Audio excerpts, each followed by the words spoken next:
Hey, bestie. Hey, guys. We got two bestie homeschooling mamas coming at you. I'm Gail. And I'm Christina. And we have a super fun episode for all the moms. Let's just be honest. This is for the moms. Making all the things. Homemade. Yes, ma'am. Homemade, guys. We're going to be talking about all the things. And we're going to give you as many tips as we can because there are things that Chris and I make now. So she's going to take it off. So let's dive into the joys and benefits of creating things from scratch. In today's episode, we're exploring the world of homemade essentials, specifically cleaning products, personal care items, and delicious foods. We'll share tips and tricks for crafting cleaners, luxurious personal care products, and mouth-watering homemade treats. Join us as we uncover the satisfaction and practicality of making these items yourself and discovering how it can simplify your life and enhance your well-being. Let's get started on this journey of homemade goodness together. Oh, my goodness. Okay, so disclaimer. Yeah. This episode is not to make any of us out here feel bad. Right. Or like we're not doing enough, right. Or that we have to make all the things, right. Okay? You can't just switch and make all the things on day one. Right. It doesn't work that way. It's a progression. It's a progression. Do what you can, when you can, and just try to do your best. That's all we can do, right? And there is no mom shaming here if you aren't doing it or you don't ever want to. That's fine. Okay. It's totally fine. We're going to give you tips on things that might be healthier in general. If you can't home make it, what might be a good, healthier alternative that you can buy at the store too. And know that we've both had seasons where we didn't make anything homemade, or we made maybe more than we could handle and then had to switch it up a bit. Like, there is no perfect scenario here. No, not at all. Don't hear that. I think too, along with that, there's a myth that it costs more to home make things. And you're not wrong, but you're not correct either. It can cost more up front if you don't have the things at home already, right? Let's just give mayonnaise as an example, okay? You need oil, but you need the right kind of oil. Do not use canola oil. Don't use the dark extra virgin olive oil. It tastes terrible. We've done it. Don't do it. Don't do it, guys. You need that light olive oil. So, a big Bertolli's or whatever, it's like $15-$20. That's kind of expensive when a mayonnaise costs $4 or $5, depending on which one you get. And then you need an egg, and you need mustard seed powder, and you need lemon, right? That's what you need to make mayonnaise. It's not difficult, guys. And an immersion blender. I didn't have one of those for years. So that was kind of a big buy for me. It was $30 at the time. And that's like a half a tank of gas, guys. If you don't have all the things, it can kind of be expensive at an upfront area. But that whole jar of oil can then make a bunch of different mayonnaises, right? It lasts longer and you won't have to buy it as often. And you can make your mayonnaise when you need it, opposed to having it in the fridge and maybe it going bad or something. You make less at a time because it's fresh. So there's all these things that come with home making stuff. Yeah. But it can cost a bit up front, but it will save you in the long run. Absolutely. Yeah. Yes. Okay. So let's dive in. Let's start off by talking about why we would take the extra time to make things homemade. What are the benefits of making these things? So we're just kind of gonna give you some examples. The first one, and I feel like the most important one, is that when you make things homemade, they are healthier for you. Because you know exactly what's in them. You know exactly what's in it. Exactly. You're avoiding a lot of those ingredients that are in there to preserve the things, and those aren't necessarily good for us. No. So when you make it from scratch, you know what you're putting in. You know how fresh it is. You know how long it'll last. You can make bigger quantities. So if you know you're going to use it. If you know you're going to use it, or if it's something you can freeze. Exactly. I love making stuff that I know I can freeze. That's Absolutely. fresh. Yes. Yeah. So all of that is a huge, huge benefit to making things homemade. And one of the things for me personally that I really enjoy about making things homemade is keeping the dyes out. So lots of kids react to dyes. We know they're not great for us. I specifically have one kid that reacts very quickly to dyes. So I can make things that they don't include the dyes. I don't have to worry about, if he eats this fruit leather that we made because it doesn't affect him, like if we bought a box of fruit leather at the store. Even the organic ones. Yeah. We're throwing up some air quotes here, guys. Organic. It's not. If you guys could go in and watch, I believe there's a docuseries on Netflix or something, and I cannot remember what it's called right now, but it's on food and food labeling and how it's such a freaking scam.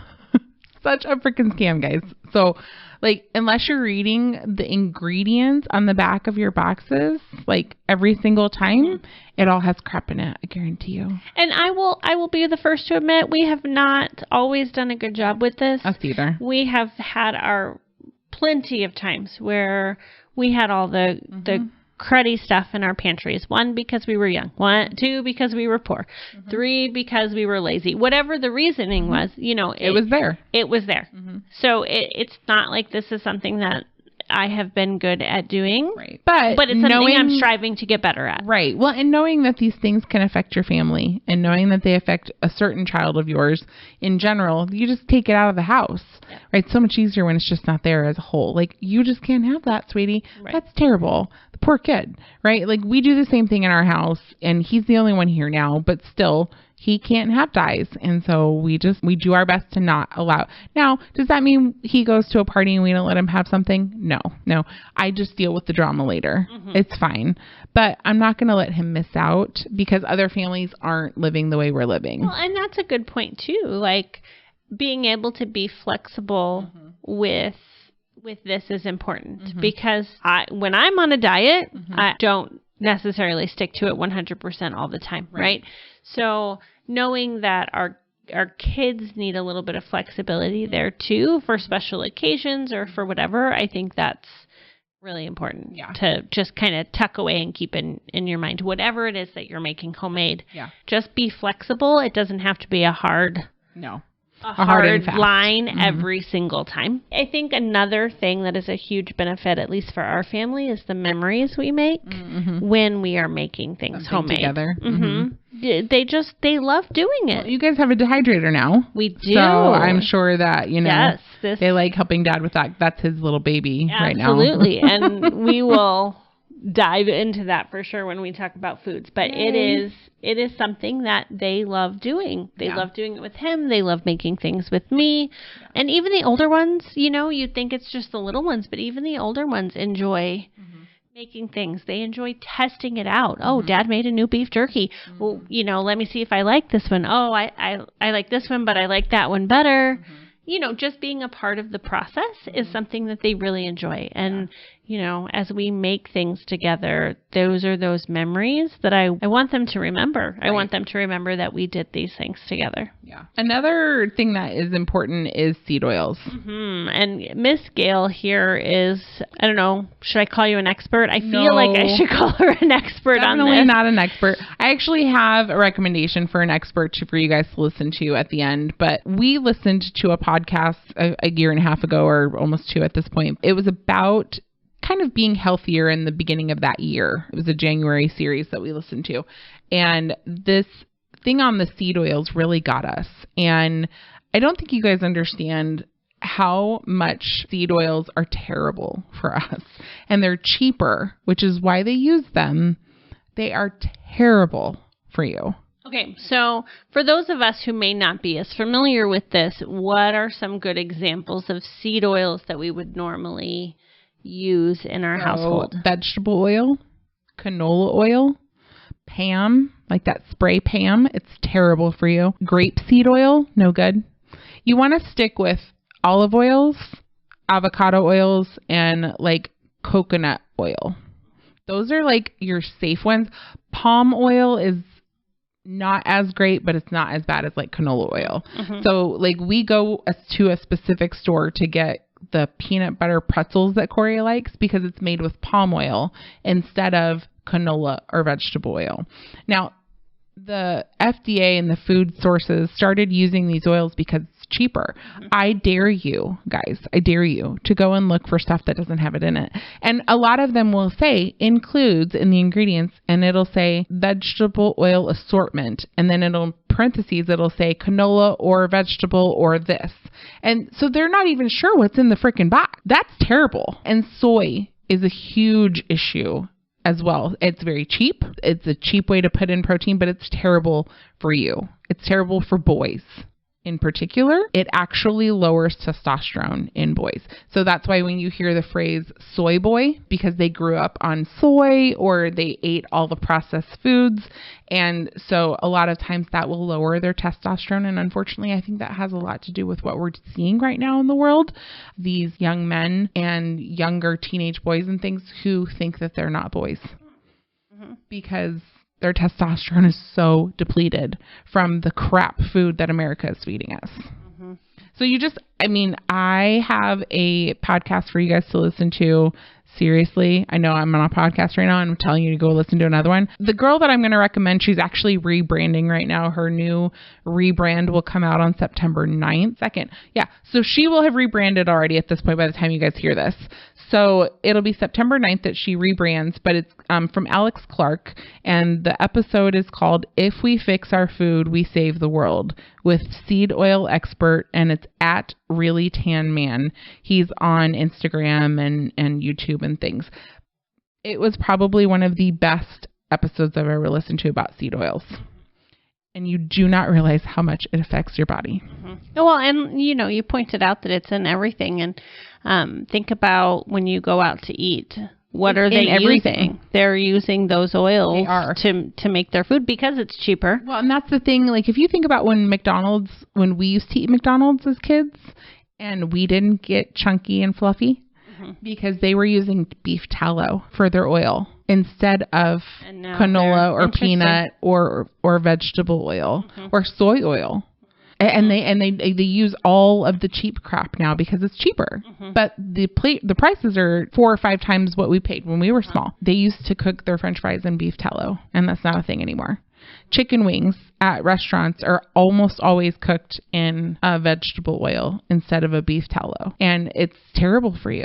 Like, I cannot. And that's why actually Landon and I have said for the rest of 2024, we're not eating out for the rest of the year, unless it's a special occasion. We went out last weekend with a friend of ours. We were out of town. It's for our wallet and it's for our health because they do it the cheap way because that's good for business. Right. But it's so bad for your health. Well, I will say that I feel a little bit better after this talk because we cut out vegetable oil a long time ago. I will say I still have a little bit in my pantry because there is one dish that I still make that I use that for. But maybe I will. You can get a lighter olive oil. Yeah. And that's the thing, guys. With extra virgin olive oil, it's dark and it's heavy tasting. Right. But there are lighter versions of olive oil. That's what you use for the mayonnaise. That's what I use for the mayonnaise. Okay. Yep, because it's a light flavoring. A lot of people will use that even for frying, like if we were to do fry bread or something like that. All right. So let's now break down kind of the things that you can make at home. Yay. Let's start with cleaning products. Yay. Cleaning product, homemade cleaners like all-purpose spray or laundry detergent are often simpler and less toxic than store-bought options. So I don't know necessarily what your experience with homemade cleaners are. We have made laundry soap. We did for many years. The laundry soap in my cabinet right now is homemade. See, I will admit we don't do it anymore, and it's not because I didn't enjoy it or I didn't think it was beneficial. It was truly because I just got busy, and that was one of the things that just went not intentionally, just out of convenience, which stinks because I know how much better it is for us than the stuff we buy over the counter. But I did enjoy making it when I made it, and I would love to go back to it at some point. I wish I could buy my Zote or my Fells Napa already shredded though. Right. That would save some time. So we terrible. Probably made the same recipe. Yeah, it's terrible. But yeah, so my laundry soap, I make Zote or Fells Napa. I love Fells Napa, but you can only find it at Walmart. And then I do use OxyClean. I did too. And I use washing baking soda. and borax. That's kind of the mixture that we use. Yeah, it sounds like the same thing that I used. And it makes a bunch, and I save it in a Tupperware, and then I put it in the smaller tin up by my laundry and stuff. The thing about with making laundry soap, guys, is you have to know it doesn't suds up. That does not mean your clothes are not getting clean. I see Gail all the time. Her clothes are clean. They smell clean. They look clean. I have a grandma in my life that is like, she puts extra laundry soap in the home she lives in, and it actually ruined their laundry, their machine. I told her, I go, it doesn't have to suds to be, and she wasn't even using my soap or anything, but she used extra like Tide or whatever, and it doesn't have to suds to be clean. It's not what it's about. It's what it's being cleaned with. So just keep that in mind. It doesn't suds up as much as store-bought products. But I've also made dishwasher soap. I didn't like that as much. I thought it made my glasses get foggy. And so we went back to a liquid in our dishwasher because the pods are terrible. They're, one, terrible for your machine, and two, the hot plastic is terrible for you. So we don't do those anymore. And then let's see. Cleaning. Oh, and we make our homemade glass cleaner and bathroom cleaner sprays as well, from water, vinegar, essential oils, alcohol, and a little bit of our like Sprouts dish soap that we use I try and get the non-toxic dish soap. So. And again, just that, what's going into it makes all the difference, right? Yep. There's a bunch of words I can't say that aren't going into it. Yeah. I think every homemade cleaner that I have used or made, they work. I think there's this thought process out there that, oh, well, if I'm just using vinegar and water, that's not going to clean. If you put the alcohol in there, that is the sanitizing part. Yeah. Yeah. So just because they're homemade does not mean they're not going to work. Try it. Yes. Try it, because they really do. And there are some companies out there that have some, all natural cleaners that work great. In my opinion, you're going to spend more. Yeah. When you do it that way. They're still not as clean. Right. Yeah.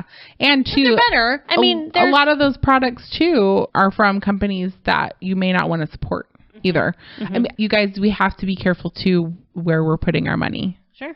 With products and things like that, because we don't want to be giving money to companies that we know aren't supporting our values. Absolutely. They call it voting with your dollars, but whatever you want to call it, just be aware that even if it's organic, it may not, the company may not be organic. Right. Absolutely. Absolutely. I think if I were to say, where's a good, easy place to start making your homemade stuff, I would say start with a cleaning product. Absolutely. So easy. So easy. It's you can get a $3 bottle from like Home Depot or Lowe's. A glass bottle really would be better. We do have plastic currently because we have a 7-year-old. But as he gets older, we're going to be changing over. We have amber bottles for our soaps and stuff, but we'll be switching over to the glass bottles soon.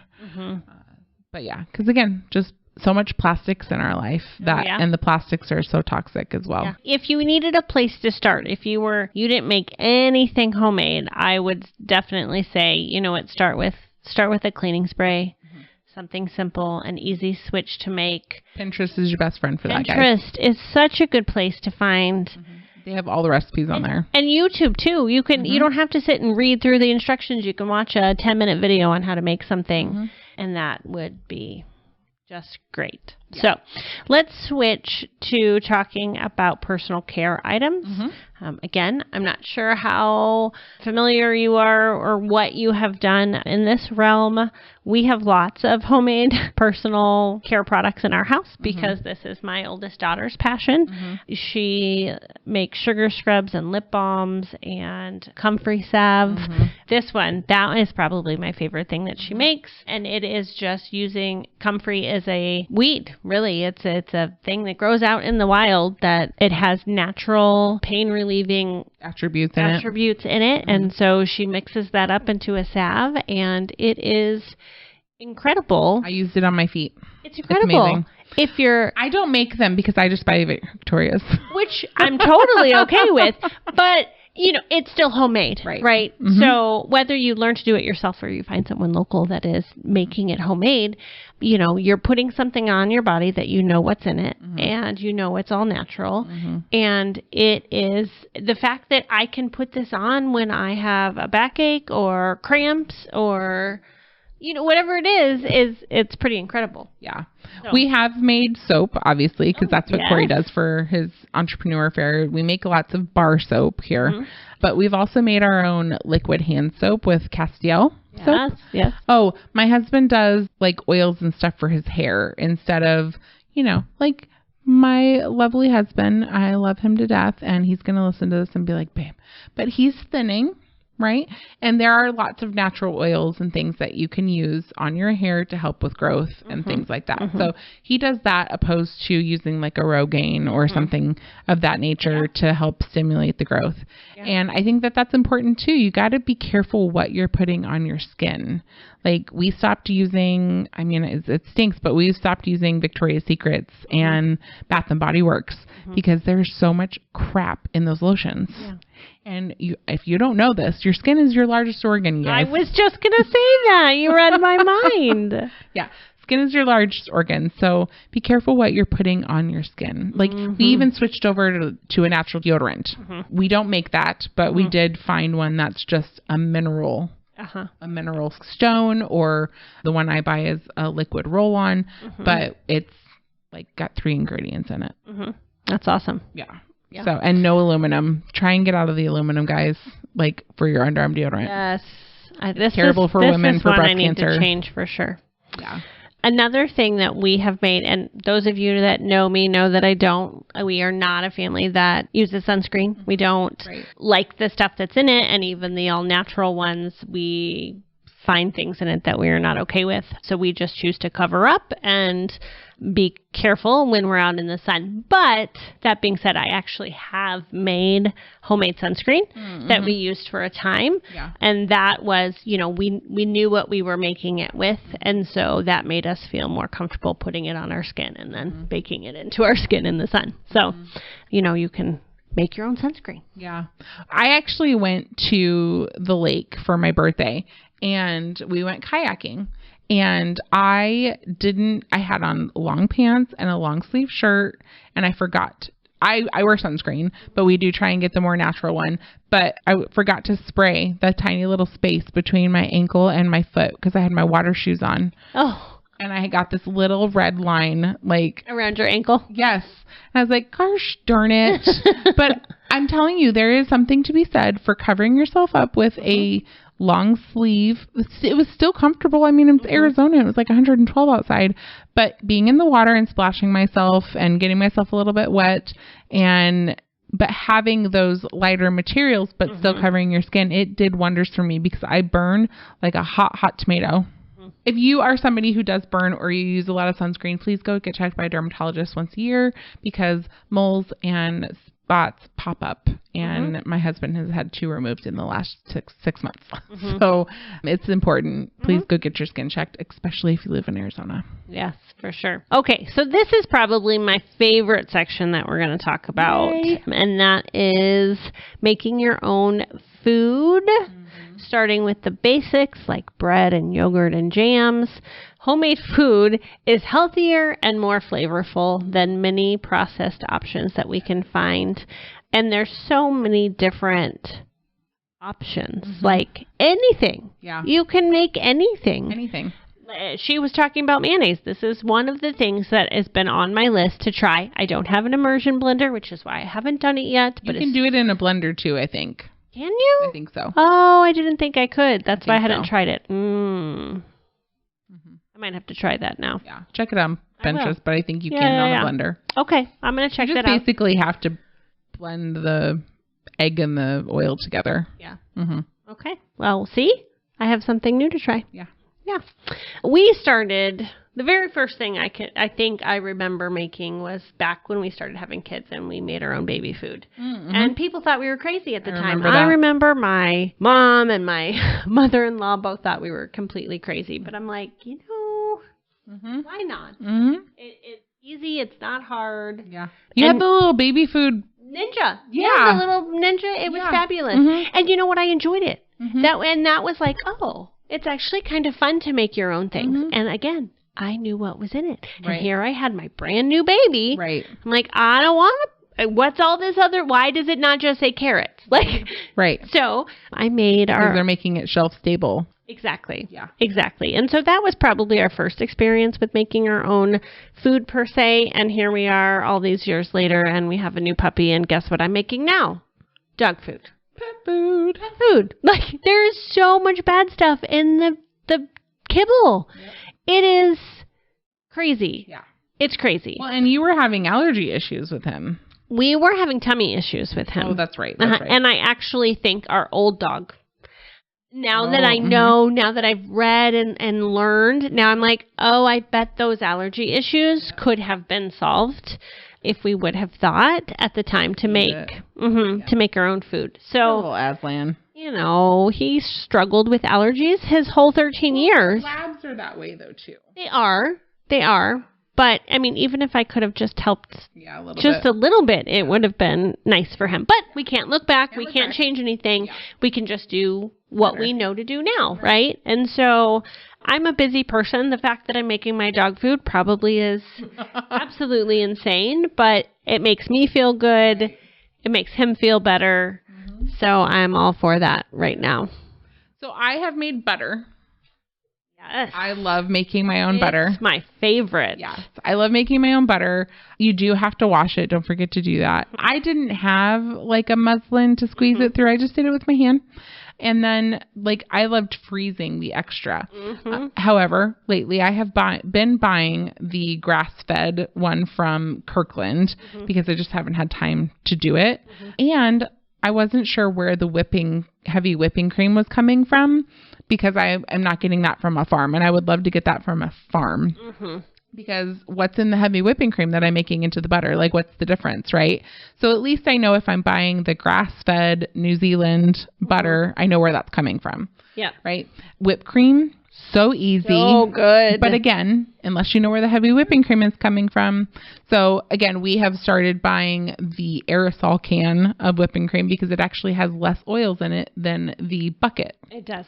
It's so much better for you. It is. It's so much better for you. The bucket whipped cream is terrible for you. Don't buy it. Don't do it. Even the one that says it's like low fat, those are even worse, guys. Yeah. Low fat and half fat or whatever, or no fat, are terrible for you because they're putting all these other craps to make it taste like the regular fat one. It just have the fat, guys. Yep. Just the fat is okay for your body. It is. You need healthy fats. Yep, healthy fats. And in a decent proportion. Absolutely. Yeah. So I will say that one of my favorite memories growing up was making butter. My mom used to make butter all the time, and it was always the best tasting. Good. It's so good, and it's so easy, and I wish I made it more now. I don't. I wish I did. And you can make different flavors. You can make can make roasted butter. You can make herbs. Oh, garlic herb. It's so good. It's so amazing. And I tell you what, those of you that are out there homeschooling, what a fun project for your kids. Put the heavy whipping cream in a jar and screw it on and let them run around and jump and shake it until they have butter. And guess what? They've just done science. I like it much better in my KitchenAid because it takes a really long time. It does. I'm not saying do it that way all the time, but for a fun do time. It once. And a small amount. Yes, do it once. It's fun. They like ice to cream see in the a way. bag is the same thing in that way. Yeah, for sure. Well, and I make all my ice cream now in my Ninja Creamy. So then I know what's in there. I usually make it with my protein milk, and then I know what I'm putting in it. So I like doing it that way. And then I don't have as much on hand at one time either. Yep. So yeah, we make our own ice cream typically. And I'm trying to think what else we make. I had been making our own mayonnaise. However, I did find one at Costco that is made strictly with avocado oil. Now, here's the thing I want to warn you guys about if you're going to go buy something for a seed oil situation. I looked at the ones that said made with avocado oil at Kroger, and that might have been the first ingredient, but the second ingredient was immediately vegetable oil. So they put some avocado oil in it, so it's not false advertising. but the majority of the oil is not This is why it's avocado oil. so important to look at the labels. Yeah. Yeah. Because I couldn't find the one I buy at Costco at any other store. And so I was like, I need more mayonnaise. And I didn't buy it. I just didn't buy it at Fry's. I was like, I'm going to have to go without mayonnaise right now because I'm not buying this here. It's terrible for you. Same thing with ketchup. You can make your own ketchup. You can. We were just looking at this recently. Yep. You can make your own ketchup. When I did Whole30, we had to make our own ketchup. It doesn't taste the same, but you get over it. Yep. You get over it. Italian dressing. I made a lot of that when I was on Whole30. I made my own Italian dressing. It was very good. It tastes incredible when it's home. I mean, Italian dressing I enjoy myself, but it is different. It is so much better when it's fresh, homemade. Buffalo sauce for wings because we grill our wings now. Grilling wings from straight out just frozen wings at Costco, like the ones that are no antibiotics. If you grill them, like you season them and you grill them, but there's no oils involved, and they're crispy and they're amazing, and it takes like 25 minutes. It's so good. And the whole bag that has like 60 wings in it is for like $21, but you go to a local pizza joint and it's $27.99 for 20 wings. Ridiculous. It is. Ridiculous. You just have to make it yourself. You do. And when it comes to those sauces, those sauces are any kind. And my family loves sauce. Any kind of sauce, right? They are so bad for you. There's so much in there that is not great. But I tell you what, if you make it yourself, you know what's in it, and it's tastes even better. I need to find my grandpa's barbecue sauce recipe because I have not been able to find a barbecue sauce that I like that's homemade. But I remember my grandpa's old barbecue sauce. He used to keep it in old ketchup bottles, and I have to find his recipe somewhere. I'm sure my brother has it, but that was probably my favorite barbecue sauce when I was a kid. And so, but yes, you make it homemade, you guys, if you can. And again, don't do all of this at once because you won't keep it up. No, of course not. Please hear this. Like, use the ketchup you have in your fridge, and then the next time you need more, make it or make it, or use all the mayonnaise in your fridge, and the next time you need mayonnaise, try and make some. You know, you don't have to change it all at once. Please don't go out and kill yourself trying to make all these things. It would be defeating to try and switch all of these things. So it's taken us a year and a half to just do the things that we have done. We recently switched from, we have a lot of kids who are hungry all the time, right? And so we always had fruit and vegetables in our house, but we also always had the packaged, ready to go and grab snacks. And, a lot of those have the dyes in it, and we have the kiddo that, reacts easily to those.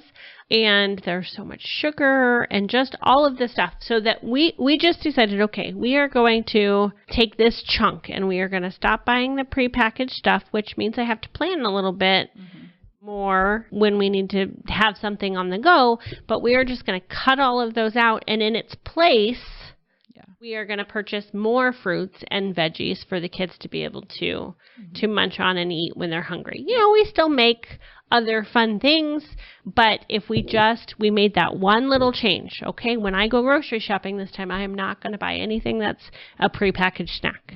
And then I'm just sticking with it over the last 6 months or so.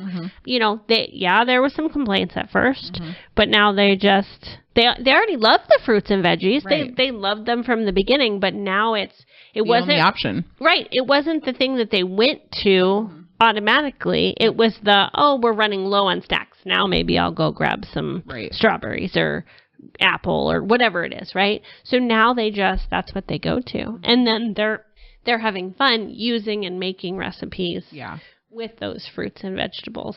Well, and so I've made my own Cheez-Its before with just a piece of cheese on a parchment, and you just bake it. Landon doesn't love those because they don't come out as crispy as he would like. Okay. However, I think it's because I keep them in the fridge because I'm afraid because it's cheese. But then I think, wait, but it's already cooked, so maybe I don't have to be. So no. then they become chewy, right? And so I think I'm just doing it wrong, operator error. But not all the recipes say what to do with that. Afterwards, and so you're like, oh, what do I do? It's cheese. Yeah. I've also a lot made of cheeses actually don't even have to go in the fridge at all. Yeah. Because it just when they're cold they have a better, stronger flavor. Right. So a lot of people put them in Parmesan. If you take fresh grated, okay, and you also have to keep in mind, guys, I love you. So I'm going to tell you this. Stop buying shredded cheese. Oh. This is one that is on, yes, Stop buying pre-shredded cheese. They put sawdust in it to keep it from clumping. Stop it. They name it something else because they don't put sawdust in there, but the chemical that they put in there. The cheese after it's grated so that it doesn't stick together. Right. Stop doing it. Buy the block cheese, grate it whenever you need it, or grate a little bit at a time and put it in a gallon bag and keep it in your fridge. I have done it still in needing to be fast situations, but it is something I'm definitely fighting on. Yes, this is one that we are in we buy the blocks and we grate it, but we still have the backup, which we're working on not getting rid of all that. But I just recently found out that they put this crap in there, and I was like, oh, I've got to stop that. I knew it was bad. I don't necessarily know that I knew what was in it. So Parmesan, though, if you make it, so my husband is gluten-free. So if he wants a taco or something, I've recently been watching how to make Parmesan made taco shells. So I used to make those for David when he was doing really good on the keto. I didn't use Parmesan per se, but just any kind of cheese. It melts, so I would just use the Mexican blend that we would be using for the tacos. Yeah. And you just melt the cheese on a pan, and then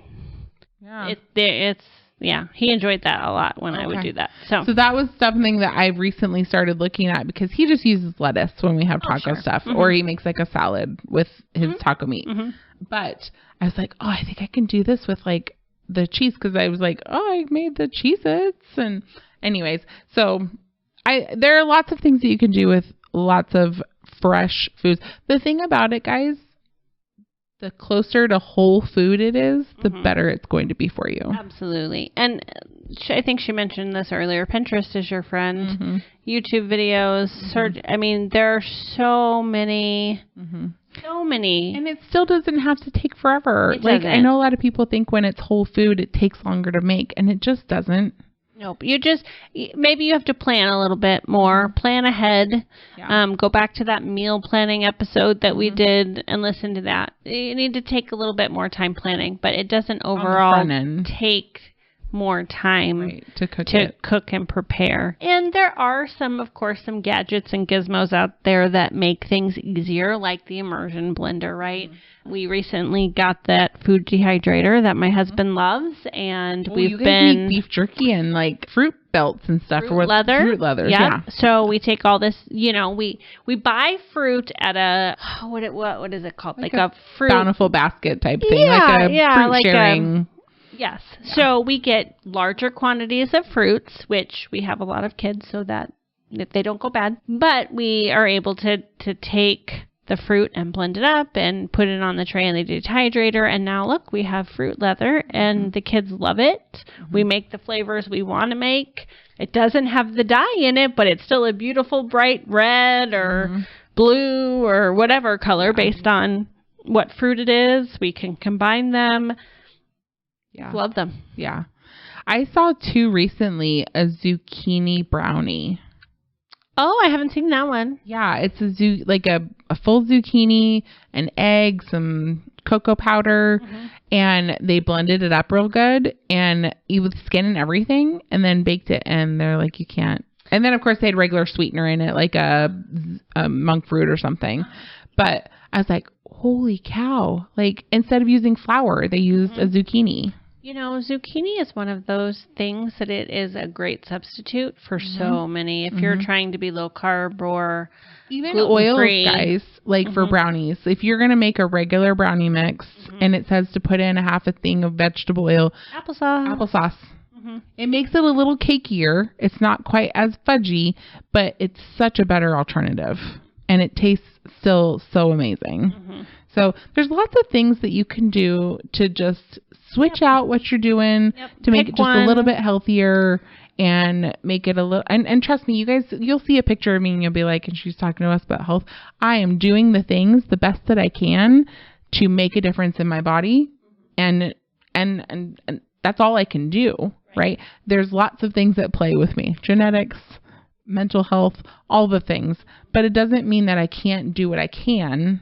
And anything that you do is better than nothing. Yeah.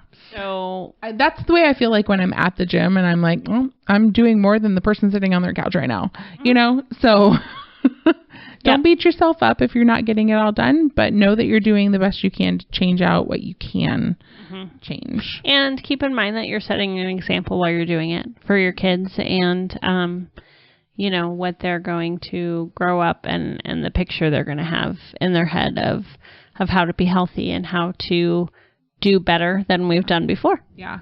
And I try really, I'm saying that, that oil is terrible. This is such a bad food. I try really hard not to use that verbiage around my children. I don't want them to have an unhealthy relationship with food. Like, this is good food, this is bad food. Every food can be used in a way to keep your body healthy. However, there are some foods that will keep it healthier better and more faster or fuel your body more than something else. And so we try and use verbiage like that. Absolutely. Like, hey, you don't like the way that feels when you have that red dye, right, bud? And he's like, no, I don't. And I was like, okay, let's try something else.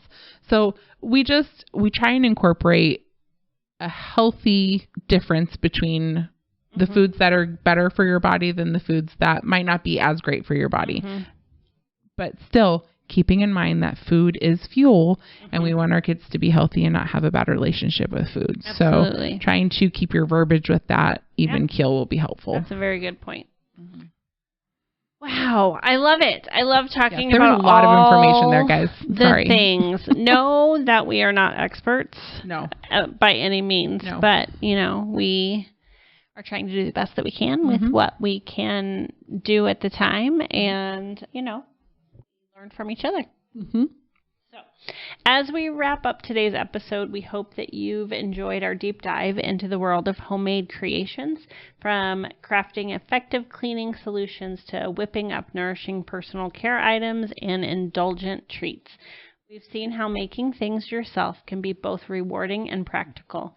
Embrace the satisfaction of knowing exactly what goes into your products and enjoy the benefits of a more personalized approach to your everyday essentials. All right, guys, you know the drill. Share, like, subscribe, review, do all the things you got to do because we need your help. We are getting this out there, and it only gets out there if you guys share it. And if you guys review it, it'll start pushing it to other people on all the podcast places. So help us out. Chris and I don't get paid for this. This is all out of the love of our heart and the way we feel like God has told us to share with you guys. So we hope that you enjoy it, but we want to make sure it gets to all the people it's supposed to get to. So do the things. All right, Chris, you going to pray us out? I am. All right. Dear Heavenly Father, thank you for giving us the desire to do better. Thank you for giving us the desire to search out things that are better for us and healthier for us and better for our families. Help us not to be overwhelmed. Help us to focus on what we can or should change and to take it one step at a time. Thank you for loving us unconditionally and for always giving us what we need. Pray this in your holy name. Amen. Amen. All right, guys. We'll see you next week. Bye. Hey, bestie.